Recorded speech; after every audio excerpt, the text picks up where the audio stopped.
the first to know. Nsem-Pii TV. Ebusiafoɔ yɛda so reporting live from the northern region.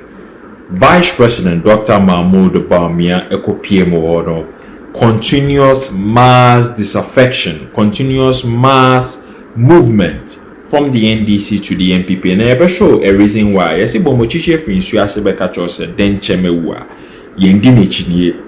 The regional organizers themselves of the NDC a letter 10 reported say omo register as polling agent in 2020 after omakwaji Dr. Mahmoud Bawumia t-shirt ashe edinechi. Even those who they think should know better, one or more universities, NDC associations, AD Dr. Mahmoud Bawumia. How much more the grassroots? And to almost say majority of their members are leaving the NDC, especially in the northern region. Now, reporting from the Upper East region, I'm going to say it is not just for the fun of it. It's based on one, the personality of Dr. Mahmoud Bawumia. I'm going to say he appeals so much to the youth. I'm going to say he is an instigator of fresh ideas. Now, secondly, I'm going to say the relationship building strategy on the campaign and yezu eza enkoshe akra koshe land. No, he constantly builds relationships with the grassroots. Intenya one say on one campaign or decided say obe enter market, obe enter shops, on gojina platforms, on gojina stages. So emfa shatawale bebo music, emma monsa, and coffee. No, he wants to see your experience at the grassroots level. And no, Namu say it appeals to the majority of the youth in the northern region. And of course, the ideology of the New Patriotic Party. But that ideology, you know, among connected with that personality, until eventually, adopted the education ideology of the New Patriotic Party. And of course, the development. Talking about the development at the New Patriotic Party, but among the euphoria, this is from the Upper East region.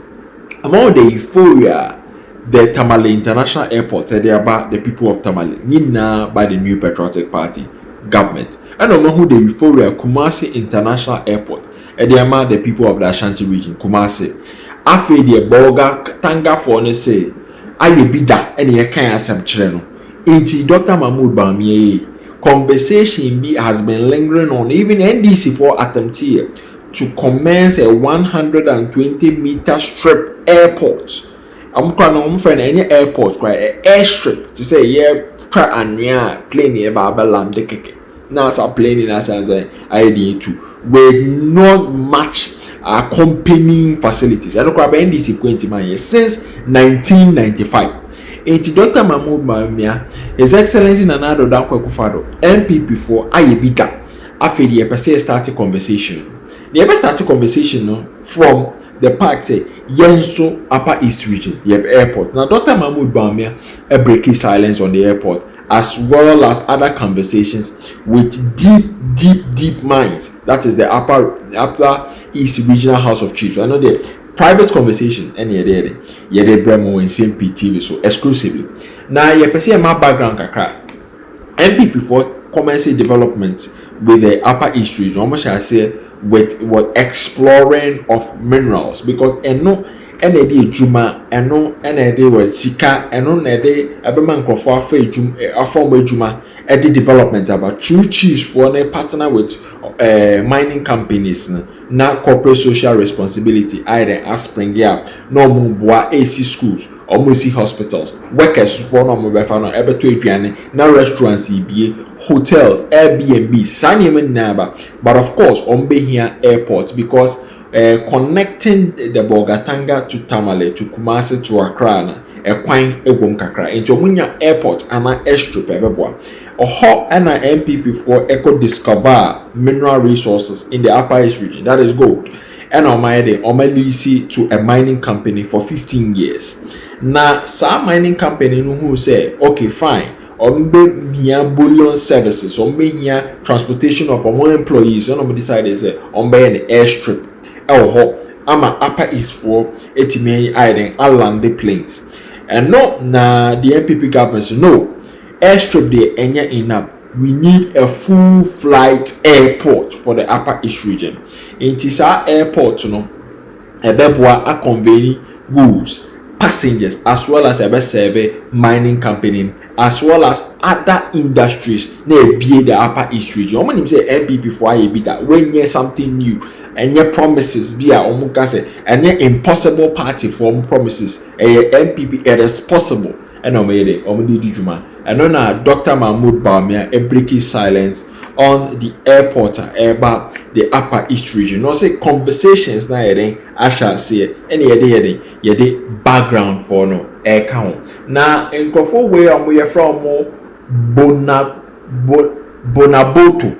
Bonaboto is a non-partisan association of citizens. Bolga, Tanga, Nangodi, Bongo, Tongo, and Zwarungu and surrounding areas. Kase. Omushia Dr. Mahmoud Bawumia and Omudi Tuni himself. Now by the end of the 2024, among commenced discussions and among commenced initial groundworks for the construction of the Bolga Tanga airport. Among say Talensi area area the airport to Kusia Ebeboa ama development about Nyanko is a vice president, Dr. Mahmoud Bawumia, the whiskey himself, Nsem-Pii regarding the airport about the Bolga Tanga Upper East to represent to the regional House of Chiefs. A lot of work for us to do to upgrade the regional hospital, and I think that is something that I'm going to be paying attention to upgrade the regional hospital. The issue about the airport, I think the president of the House of Chiefs mentioned the issue about the airport, and I am very happy to let you know that we have also started discussions in government about the airport. And so when the discussions concretize, we will be making a formal announcement on it.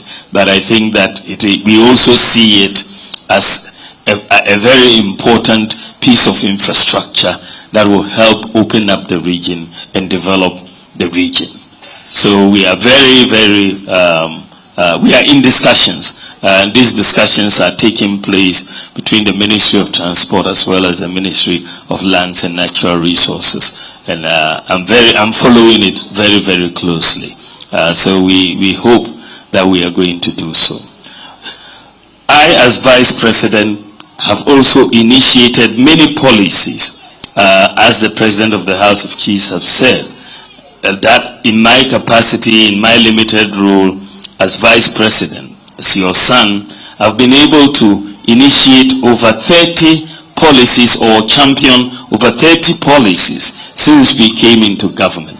If you look at policies such as issuance of the Ghana card, you look at policies like the digital address system in Ghana, mobile money interoperability. Today, you can send Momo between two different telcos and also between your bank account and your Momo account. That type of interoperability, they don't even have it in America. We are the first country in Africa to have that type of interoperability. Today, I have been able to bring drones into Ghana, medical drones. That drones are delivering medicines to remote areas to save lives every day. We have 6 medical drone centers in Ghana, and they are delivering medicines to 2,800 hospitals in Ghana. Every day, an average of 100 flights a day. And each of these flights is sending blood, is sending medicine, vaccines, and so on. Anti-snake serum and all of that. And they are saving lives every day. The good thing for us is that the drone centers in Ghana are 100% manned by Ghanaians. Ghanaians are manning all the, and also Ghana now is the largest medical drone delivery service in the whole world. We are leading medical drone, the whole world. The whole world. Recently, the company in San Francisco came to Ghana to recruit somebody to go and lead operations in their factory in San Francisco. They took someone right from here and went back there because we have the most experience. So we are doing that. That is another policy that I brought about. I brought up about one constituency, one ambulance. I brought about Agenda 111.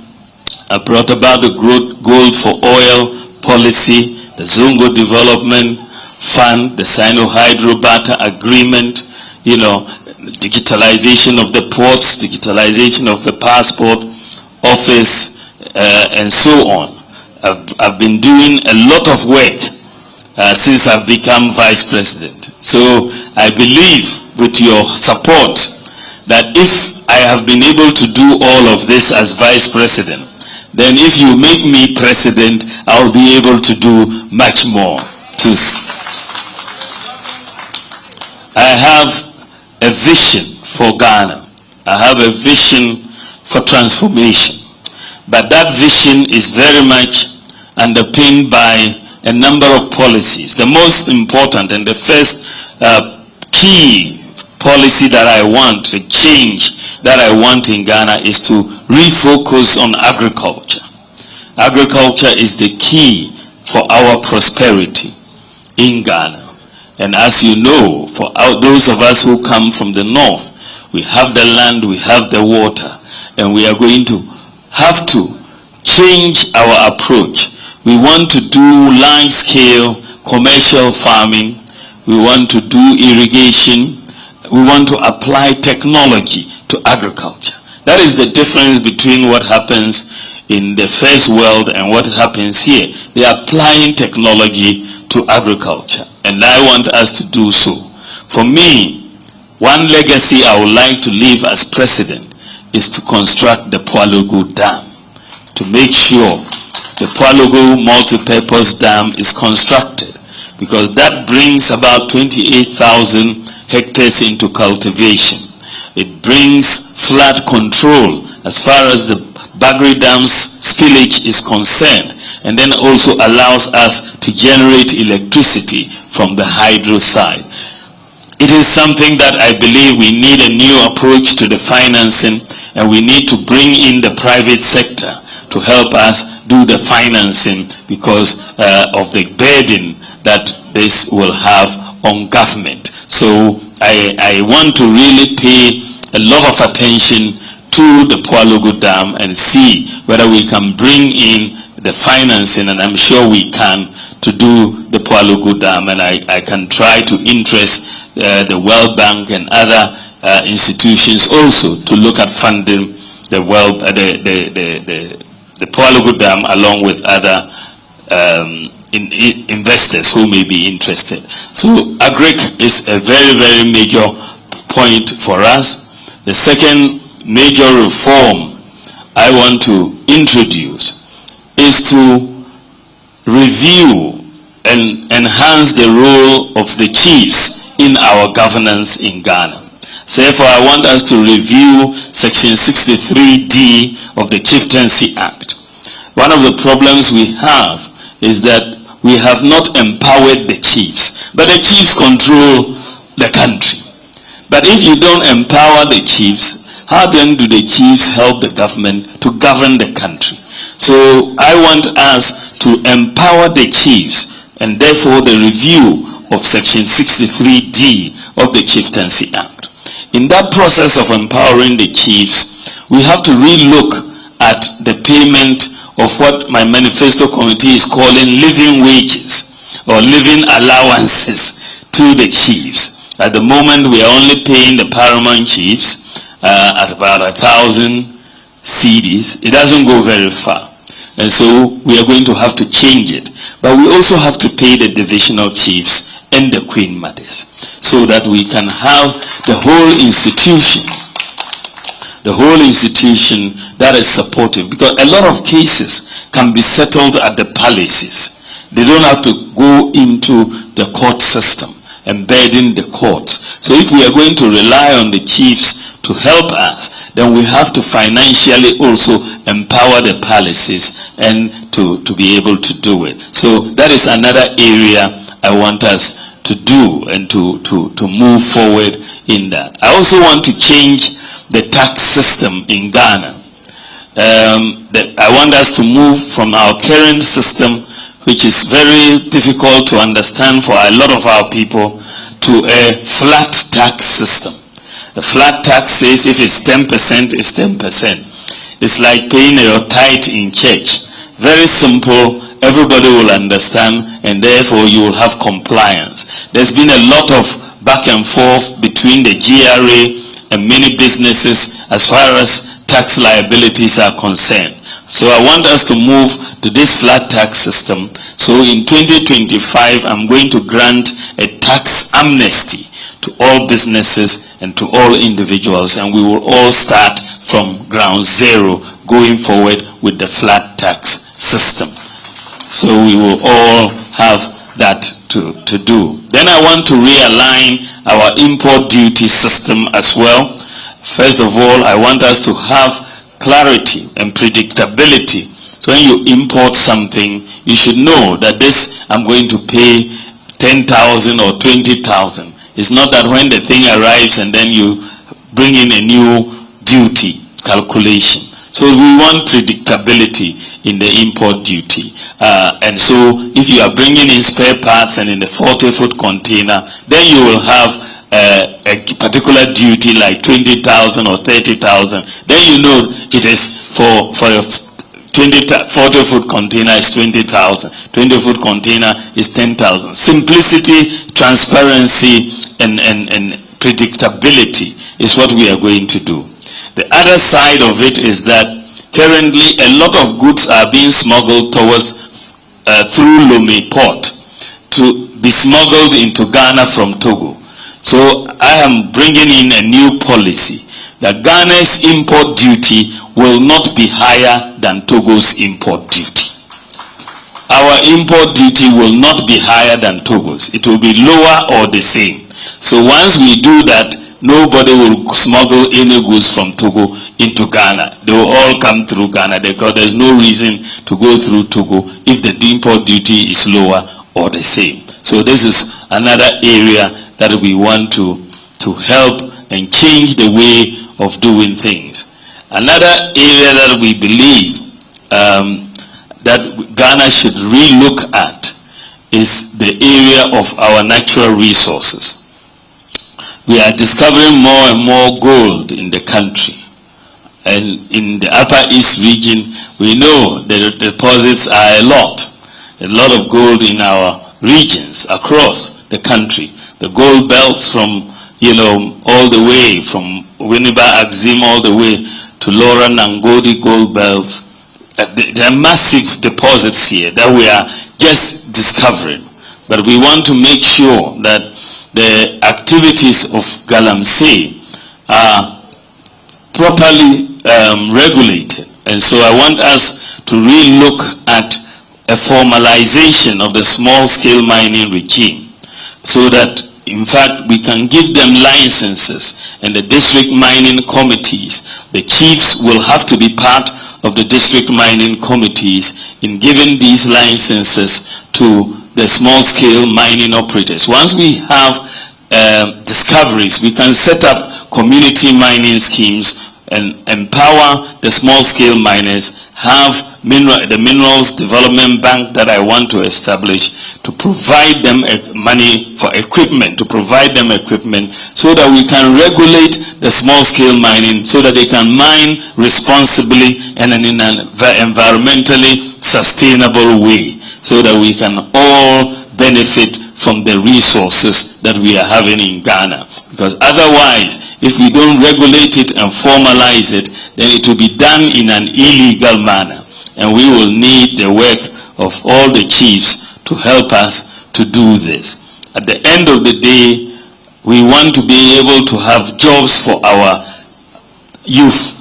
The job creation agenda will be number one also on my list. That you need to create jobs. I said we will do agric. We want to also focus on tourism, the creative arts, sports, the pharmaceuticals, and also the digital economy. The youth are very averse with the digital economy. I want to train 1 million youth in ICT skills. 1 million to be coders, software developers, engineers. And you don't need to have a degree to be trained to become a coder, software developer. Be the first to know Nsem-Pii TV.